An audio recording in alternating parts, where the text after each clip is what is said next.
C Company were tasked to move up to the Day Khan region, which is just north of Goresk, and this was to relieve the Danish Armoured Brigade from PB Clifton.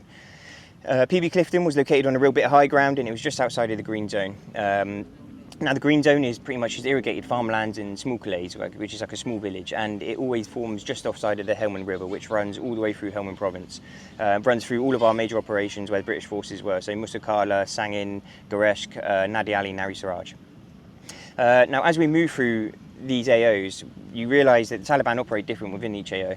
And what I mean by that is, in some AOs they may be really good with like small arms, so you'd be getting engaged with like AK-47s or PKMs on a daily basis. Or in other area AOs you may not get as many engagements from small arms, but they'll be very IED heavy. And that can be something down to like just having a really good bomb maker within that area. Now this area that we was taken over from the Danes, just as we were taken over, suffered like quite a lot of casualties from both IED blasts but also small arms fire. So when we were taken over, we was kind of told to expect both. When we were operating out of PB Clifton, we were there as a company, so we had 3 platoons plus HQ company, and then we had the engineers there with us also. And the way we operated when we was out there, we operated on on a big company rotation. So one platoon would be on patrols, going out on the ground and conducting deliberate operations. Another platoon would be on what we refer to as Operation Diamond, and then another platoon would be in Checkpoint Malvern. Now, the platoon on patrols, this was like, we've been out on lots of operations before, like deliberate operations like search ops, but this was the first time we went on this type of deliberate operation. Now, by deliberate operation, I mean, the Danes had already pointed out areas on our handover takeover, which we refer to as Taliban safe havens or strongholds. Now, when we first went in there, we got told that we were going to start doing these certain types of deliberate ops, and it would be a platoon strength, and we would deploy and we'd start heading out in our multiple, so you'd have one Alpha multiple and Bravo multiple, and we'd start advancing onto the small Calais or village, and we would have an AH, so an attack helicopter, which would be just out of sight and sound. Now, as we would be advancing onto the stronghold, obviously the Taliban engage us, we get back into a firefight on purpose, and then the attack helicopter comes in and starts engaging. So yeah, that's the first time we really got to do those kind of operations, and it was something that we've done throughout the whole time after that. And they're a different type of operation, because sometimes you can go out on patrol and you don't actually get in contact, but when you go out on patrol and you purposely push into a Taliban stronghold knowing that you're going to get engaged, gives you a different type of feeling than just normal daily routine patrols.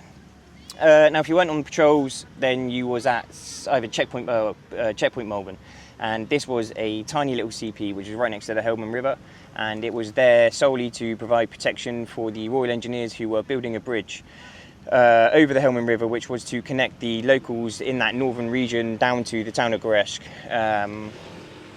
Now, in order to get from PB Clifton, where everyone was staying, down to CP Malvern, where the bridge was being built, they had to travel down what we refer to as Route Sefton. And this was going to be like obviously not only a major supply route for us, but also a major route for the locals travelling to Goresk.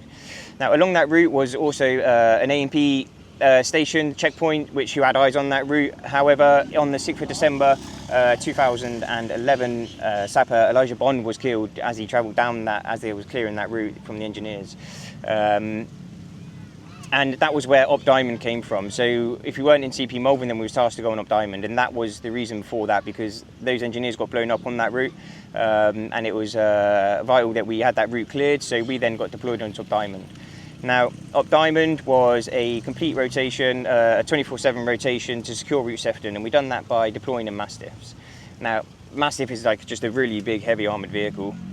And we was obviously on foot the whole time on our tour before this, but on mission-specific training, so like our PDT, our pre-deployment training, if you're a junior NCO, so if you've got like Lance Corporal and above, then you'll go and do like a vehicle commander's course, which allows you to command a vehicle and sit in the vehicle whilst on tour. And if you're a private soldier, then most infantry soldiers will go and qualify on the HMG, which will be like the 50 cal, mountain 50 cal coming out the top, and then some guys will go and get their driver's license, driver's qualifications for them also. And that means you can deploy into tour, so you're ready to go out on foot or within vehicles, as we did. And if you're not on any of those, so if you're not on patrols and you're not on CP Malvern or you're not on Op Diamond, then you're back in camp, and there's a nice little rotation to do, going around the century rotations. Now, as I said, on handover takeovers, we don't only hand over the accommodation, we hand over the ground as well. And when we first turned up, the Danes took us out to show us that ground, and they point out any kind of vulnerable points or vulnerable areas, any intelligence on how the Taliban would operate within that area. As we said, it can be different between small arms or IEDs. So they'd point those out to us.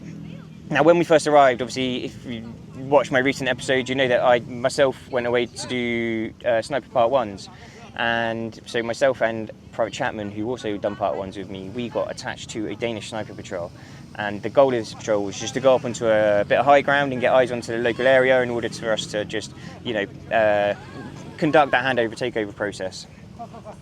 Now, I wasn't in charge of this route when we went through this, so when we deployed onto the ground, it wasn't up to me which route we took. But to get onto this high ground, we went through what was a known old minefield from back many wars ago when I believe when the Russians were there.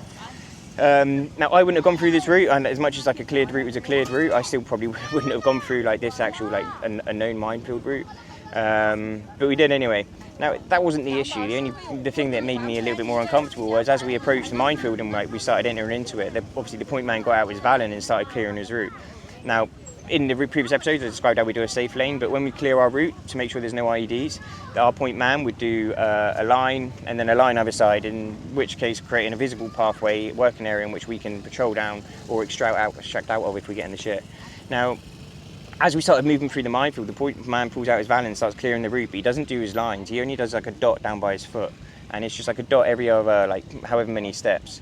And for me, that was like something that made me think a bit like, oh shit, I really hope we don't get shit hits the fan, because working from previously when we was over with the Gurkhas, etc., from that episode when we was on that night recce and we was like, clearing that area so we could move, and we're concentrating so much on creating that cleared working area, whereas when we was on this Danish patrol, and if the shit hits the fan and we've got to head back through that minefield, we've got to try and spot these tiny little dots, just a dot of spray paint going, every 5-6 steps or something, and it just wasn't something that I really enjoyed being part of. But once we got into location, so we got into the high ground and started maintaining eyes onto the village below.